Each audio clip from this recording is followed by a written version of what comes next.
அப்படின்னு சொன்னா 1000 ரூபாய் வந்தாலும் சரி 10,000 ரூபாய் வந்தாலும் சரி 10 பேர் கேட்டாங்கன்னா அந்த 10,000 வந்து 1000 ரூபாய் தான் பிரிச்சு தரப்படும். இதுதான் என்னுடைய ஃபர்ஸ்ட் ரூல்ஸ். இதுல அவங்க கேட்கறாங்க இவங்களுக்கு விட்டு கொடுங்க அவங்களுக்கு விட்டு கொடுங்கன்னா அதுக்கு 4 ரூல்ஸ் இல்லை. இதுதான் ஃபர்ஸ்ட் ரூல்ஸ். ரெண்டாவது ரூல்ஸ், ஒரு கல்யாணம் அப்படின்னு சொல்லிட்டு வீட்டுல ஒரு ஃபங்க்ஷன் அப்படின்னா அந்த டைம்ல நான் சஜஷன் பண்ணுவேன் அவங்களுக்கு விட்டு கொடுங்க அப்படின்னு சொல்லி. அது வந்து ரெண்டாவது ரூல்ஸ். அந்த டைம்ல அவங்க கொடுத்ததுல ஒன்றும் தப்பே இல்லை. அதனால அந்த டைம்ல யாருக்கு எந்த பிரச்சனை இருந்தாலும் அந்த டைம்ல நான் விட்டு கொடுக்க சொல்லுவேன். அது வந்து ரெண்டாவது. மூணாவது ரூல்ஸ், இப்ப வந்து நான் எடுக்கவே இல்லை, இது வந்து புதுசா நான் வந்து குழுல வந்து நான் போனேன், நான் எடுக்கவே இல்லை, எனக்கு வந்து எல்லா பணத்தையும் கொடுங்க அப்படின்னு சொல்லிட்டு அந்த மாசம் வந்து யாராவது கேட்காத பட்சத்துல அந்த பணம் இருக்குது அப்படின்னு சொன்னா அந்த பணம் ஃபுல்லா அவங்களுக்கு தரப்படும். அந்த டைம்ல ஒருத்தவங்க வேணும் அர்ஜென்ட் ரொம்ப அப்படின்ற பட்சத்துல பிரிச்சு தான் தரப்படும். ஏன் இது அப்படின்னா இவ்வளவு தொண்டை நான் நல்லா வந்தேன் இப்படி சொல்லி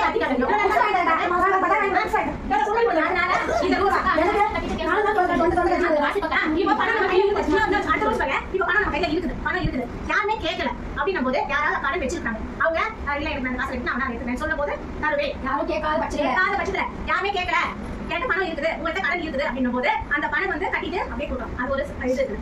வேற ரூல்ஸ் ஏதாவது உங்களுக்கு தெரியும் அப்படின்னு சொன்னா சொல்லுங்க. வேற ஏதாவது சொல்லுமா? குடுக்க போயிடலாம்.